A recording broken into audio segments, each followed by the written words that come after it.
Kung nagustuhan mo ang buong recipe nito, panoorin lang ng full video sa mismong Facebook page na ito at sa aking YouTube channel. Art Vlogs din ang pangalan.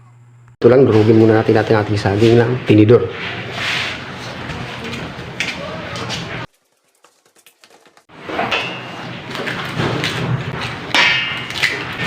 Haluin natin. Lagyan natin ating mantika. Tapos tubig.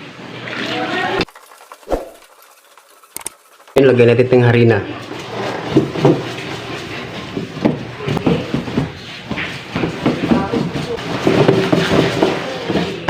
So ayan mga idol, pwede na ito ilagay natin sa ating hulmahan.